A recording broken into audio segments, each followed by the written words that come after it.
नमस्कार सभी को। और आज हम आपके चैनल में उपस्थित हैं और आज हम जो दिव्यांगजन अधिकार अधिनियम की धारा 2 में जो निर्दिष्ट विकलांगता है जेडसी सेक्शन 2 में उसके बारे में जानना आप लोगों को बीच बताएंगे।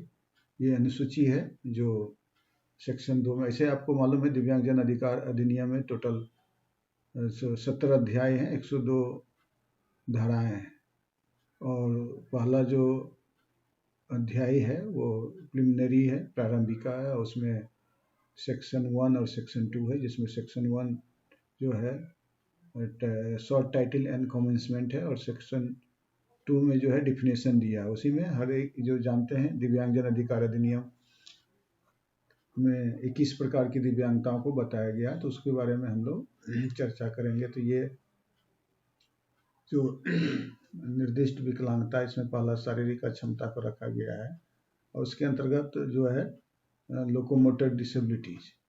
तो लोकोमोटर डिसेबिलिटी आप देखिए, जो चलने फिरने में जिसको प्रॉब्लम है, उसको निष्पादन अपने डेली कार्य करने में जिनको दिक्कत है, या मस्कुलो स्केलेटल या तंत्रिका तंत्र दोनों में पीड़ा के परिणाम स्वरूप वस्तु जिसमें शामिल है। दूसरा है किसी के लोकोमोटर डिसेबिलिटी में, दूसरा जो है शारीरिक अक्षमता में, पहला लोकोमोटर हो गया। दूसरा जो है कुष्ठ रोग मुक्त व्यक्ति है, जिसको कुष्ठ से ठीक हो गया हो लेकिन हाथ पैर या में सनसनी, नुकसान या संवेदना से पीड़ित हो और आँख और पलक में पैरालिसिस हो जाता है, या अन्य तरह की जो उसका शरीर में उसका जो है अंग जो विकृत हो जाता है या क्षय हो जाता है, उसके कारण उसमें दिव्यांगता होती है।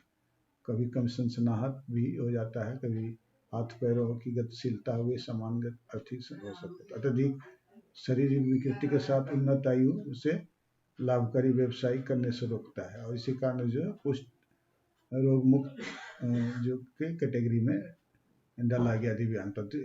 तो उसी में है लोकोमोटर डिसेबिलिटी में दूसरा पार्ट है सेरेब्रल पाल्सी, जिसका शरीर में जो है उसकी जो मूवमेंट है, मांसपेशी के समन्वय में जो है प्रभावित करने वाली गैर प्रगतिशील न्यूरोलॉजिकल स्थिति का एक समूह है जो मस्तिष्क के एक या अधिक विशिष्ट क्षेत्रों को नुकसान पहुंचाता है, जो आमतौर पर जन्म के पहले, जन्म के दौरान या उनके बाद तुरंत बाद होता है। इसी तरह तीसरा है बौनापन, जिसका जो चिकित्सा या आनुवंशिक स्थिति है, जिसके परिणाम स्वरूप वयस्क जो होते हैं 4 फीट 10 इंची 137 सेंटीमीटर या उससे कम ऊंचाई के होते हैं। उसी तरह नेक्स्ट डिसेबिलिटी जो लोकोमोटर डिसेबिलिटी, मस्कुलर डिस्ट्रोफी, जो वंशानुगत अनुवांशिक मांसपेशियों का रोग का समूह है, जो मानव के शरीर को स्थानांतरित करने वाली मांसपेशी को कमजोर करता है और कई डिस्ट्रोफी वाले व्यक्तियों के जीन में गलत और अनुपलब्ध जानकारी होता है, जो उसे स्वस्थ मांसपेशी के लिए आवश्यक प्रोटीन बनाने से रोकता है। और ये प्रगतिशील कंकाल की मांसपेशियों की कमजोरी और मांसपेशियों के प्रोटीन में दोष और मांसपेशियों की कोशिकाओं उसकी ऊतकों की मृत्यु का कारण होता है। इसी प्रकार नेक्स्ट हम देखेंगे लोकोमोटर डिसेबिलिटी एसिड अटैक, जिसका है कि एसिड हमले के कारण जो उसकी हानि होती है, शरीर में विकृति पैदा होती है, वो एक डिसेबिलिटी का पार्ट है। तो आपने देखा है कि लोकोमोटर डिसेबिलिटी में ABCDE तक जो है दिव्यांगता। उसी तरह बी सेक्शन में जो विजुअली इम्पायरमेंट है, दृश्य हानि है, जैसे अंधापन है कंप्लीट, उसको जो है लाइट बिल्कुल नहीं दिखाई देता है, दृष्टि पूर्ण अनुपस्थित रहता है, तथा दृष्टि तीक्ष्णता जो 3/60 से कम या 10/200 से कम स्नेलन और बेहतर आंख में सर्वोत्तम संभव सुधार के साथ हुआ, या दृष्टि के क्षेत्र के सीमा में कम से कम एक जो है उसका कोण जो होता है, उसका एंगल है 10 डिग्री से कम हो, उसका जो विजन फील्ड हो।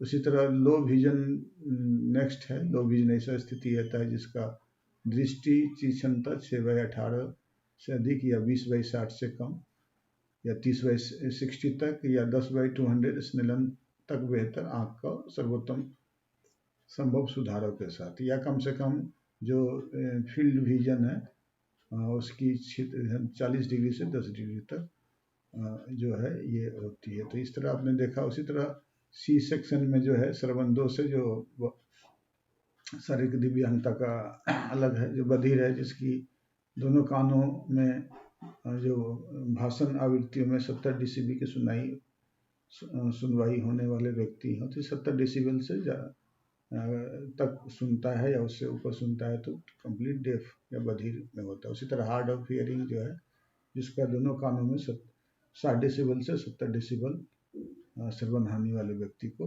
दोनों कानों में होना जरूरी रहता है।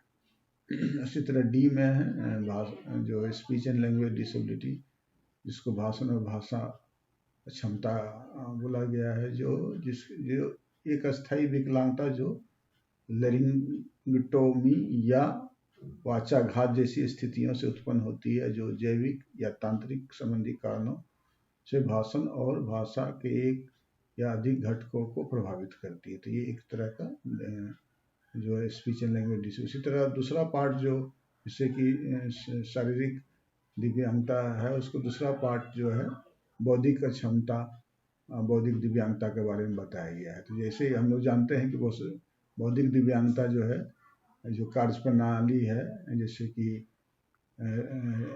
लर्निंग, उसका प्रॉब्लम सॉल्विंग, सीखना, रीजनिंग, ये सब, और अनुकूल व्यवहारों में भी उसका डिफिसिट होता है, जिससे कि उनको दैनिक कार्य करना, सामाजिक और व्यवहारिक कौशल है जिसमें उनको जो व्यवधान उत्पन्न होता है। और बौद्धिक दिव्यांगता में एक अलग, एक तो मानसिक दिव्यांगता, मंद बुद्धि जिसको पहले बोलते हैं, दूसरी है विशिष्ट सीखने वाली क्षमता को भी रखा गया है, जिसका अर्थ है कि परिस्थिति या एक विषम समूह है जिसके प्रसंस्करण या भाषा में कमी है, बोले जाने या लिखे जाने या खुद को समझने, बोलने, लिखने, वर्तनी का गणितीय गणना करने में कठिनाई के रूप में प्रकट होता है। और इसके कारण अवधारणा को, क्षमता को डिसलेक्सिया, डिसग्राफिया, डिसकैल्कुलिया, डिस्प्रैक्सिया और विकासात्मक वाचाघात जैसी स्थितियां शामिल होती है। नेक्स्ट बौद्धिक दिव्यांगता का एक समूह है जिसमें ऑटिज्म स्पेक्ट्रम डिसऑर्डर है, जो यह एक न्यूरोलॉजिकल डेवलपमेंट कंडीशन है जो जन्म के पहले 3 वर्षों में प्रकट होता है और जो किसी व्यक्ति की क्षमताओं को महत्वपूर्ण रूप से प्रभावित करता है।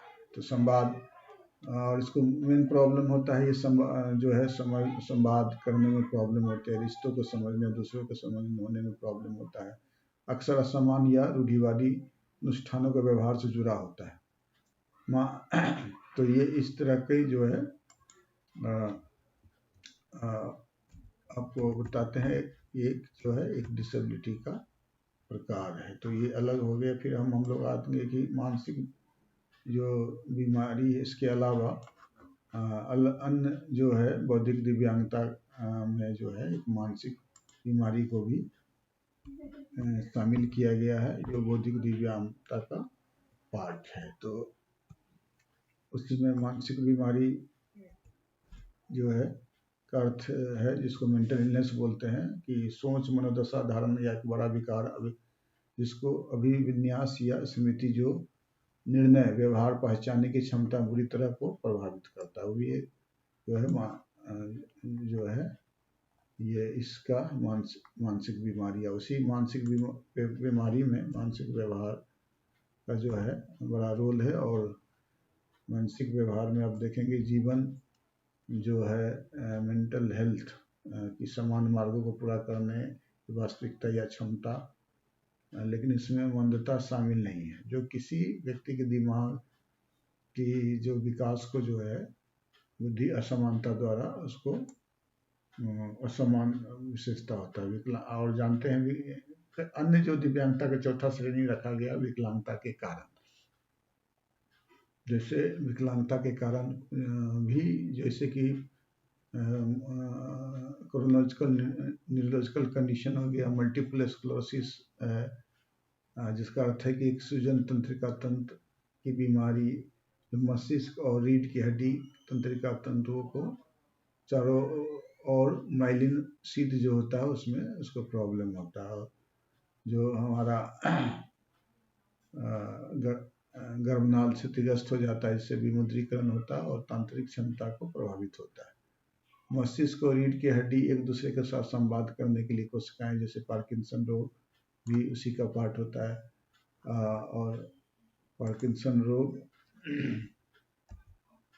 का अर्थ है कि तंत्रिका तंत्र या प्रगतिशील रोग जो कंपन, पेशीय कठोरता और धीमी गति से सटीक गति को चिन्हित होता है, जो मनुष्य मुख्य रूप से मस्तिष्क या बेसल गैंग्लिया के अर्धपतन से जुड़े हुए मध्यम आयु वर्ग या बुजुर्ग लोगों को प्रभावित करता है, जिसको न्यूरो ट्रांसमीटर डोपामाइन भी बोला जाता है। नेक्स्ट है रक्त विकार। रक्त विकार में जानते हैं हीमोफीलिया, थैलेसीमिया, सिकल सेल है। तो हीमोफीलिया का अर्थ आप जानते ही हैं, जो आमतौर पर केवल पुरुष को प्रभावित करता है, लेकिन महिलाओं द्वारा उनके पुरुष बच्चे को पोषित किया जाता है, जो रक्त की समान थक्का जमने की क्षमता की हानि या हानि विशेषता होती है, ताकि एक नाबालिग के परिणामस्वरूप घातक रक्तस्राव हो सकता है। और थैलेसीमिया ये जानते ही हैं, वंशानुगत विकार का समूह है, जो हीमोग्लोबिन की कमी के अनुपस्थिति के कारण, उसकी मात्रा के कारण होता है। सिकल सेल रोग भी एक जो है हेमोलिटिक विकार, जो पुरानी रक्त अल्पता, दर्दनाक घटनाओं से संबंधित जटिलताओं के कारण विभिन्न जटिल है, और इसके कारण लगभग बराबर बीमार होता है। और लास्ट में है मल्टीपल डिसेबिलिटी, जो एक से ज़्यादा जिसको दिव्यांगता होती है, वो मल्टीपल डिसेबिलिटी। तो आज हमने आपको बताया कि जो दिव्यांगजन अधिकार अधिनियम के टोटल 17 जो है अध्याय हैं, और 17 अध्याय में मैं पुनः आऊँगा। उसमें हम लोग जो है पहला अध्याय मैंने बताया कि जो प्रिलिमिनरी है, उसमें सेक्शन 1 और सेक्शन 2 है। दूसरा अध्याय में जो है राइट्स एंड एंटाइटलमेंट्स है, जो सेक्शन 3 से लेकर सेक्शन 15 तक है। इसके बाद चैप्टर 3 में है, जिसमें एजुकेशन है, जिसमें 16, 17, 18 सेक्शन है। और चौथा अध्याय में जो है, जो व्यावसायिक प्रशिक्षण एवं रोजगार से संबंधित है, जो स्टार्ट होता है 19 से लेकर 23 तक। इसके बाद 5वां अध्याय में जो है सामाजिक सुरक्षा, पुनर्वास और रिक्रिएशनल यानी खेल कूद की गतिविधियां शामिल है, जो अध्याय 5 में शामिल है। तो अध्याय 5 में जो सेक्शन 24 से लेकर सेक्शन 30 तक वर्णित है। उसी तरह सेक्शन 6 जो अध्याय 6 में जो है विशेष स्कीम्स जो सरकार के द्वारा विशेष scheme for person with disability के अंतर्गत सेक्शन 31 से लेकर जो 37 तक है इसमें। और सेक्शन इसी तरह अध्याय 7 में जो है जो स्पेशल सेक्शन 38 के अंतर्गत special provision for high support need जो है, उनके बारे में बात की गई है चैप्टर में। और अध्याय 8 में जो है ड्यूटी और रिस्पॉन्सिबिलिटी ऑफ एप्रोप्रिएट गवर्नमेंट अंतर्गत 39 से धारा 39 से लेके और धारा जो है 48 तक उसमें वर्णित है। उसी तरह अध्याय 9 में जो है डिफिनेशन, ये जो दिव्यांगजनों के लिए कार्यरत संस्थाओं का निबंधन के बारे में है, जो धारा 9 में इसका वर्णित है, जो उसका 49 से लेकर धारा 49 से लेकर धारा 55 तक इसके बारे में चर्चा की गई। फिर अध्याय 10 में है सर्टिफिकेशन, जो धारा 56, 57, 58, 59 तक इसके बारे में बताई गई है। और जो अध्याय 10 में, अध्याय 11 में जो है केंद्रीय सलाहकार बोर्ड, राज्य सलाहकार बोर्ड और जिला स्तरीय जो दिव्यांग के लिए कमेटी, जो 60 से लेकर 73 तक, धारा 73 तक इसके बारे में चर्चा की है। और उसी तरह अध्याय 12 में जो मुख्य आयुक्त भारत सरकार और राज्य आयुक्त के बारे में, उसके ड्यूटी, रेस्पॉन्सिबिलिटी, इनके अपॉइंटमेंट के बारे में धारा जो है 74 से लेकर धारा 83 तक उसकी चर्चा है। जो अध्याय 12 में। फिर अध्याय 13 में जो है विशेष कोर्ट के बारे में धारा 84 और विशेष पब्लिक प्रोसिक्यूशन अभियोजन के लिए सरकारी अभियोजन नियोक्ता के लिए धारा 44, 84 और 85 के बारे में चर्चा की गई है, जो धारा 13 में है। धारा 14 में जो है भारत सरकार जो 86 और 87 धारा में जो केंद्रीय भारत सरकार के फंड के बारे में, central government fund for person with disability के बारे में, विशेष फंड के बारे में है, जो धारा 14 में। और धारा 15 में अध्याय 15 में स्टेट जो सेक्शन 88 के अंतर्गत स्टेट फंड के बारे में बताई गई है। और इसी तरह जो अध्याय 16 में जो 89 से लेकर 95 तक है, जो ऑफेंसेज एंड पेनल्टी के बारे में विस्तृत जानकारी है, जो अध्याय 16 में है। और इसी तरह अध्याय 17 में मिसलिनियस है, जो धारा 96 से लेकर और धारा 102 के बारे में बताई गई है। तो ये तत्काल चीज़ हम धीरे धीरे आपको दिव्यांगजन अधिकार अधिनियम की जो अलग अलग अध्याय हैं और अलग अलग धाराएं हैं, उसके बारे में मैं लगातार आपके बीच आते रहूँगा, जिसका जानकारी रखना अति आवश्यक है। तो आज हम यहीं विदा लेते हैं, फिर आपको अगले बार आएंगे और अलग जानकारी देंगे। तब तक आप हंसते रहिए, मुस्कुराते रहिए और जानकारी प्राप्त कर रहिए। नमस्कार।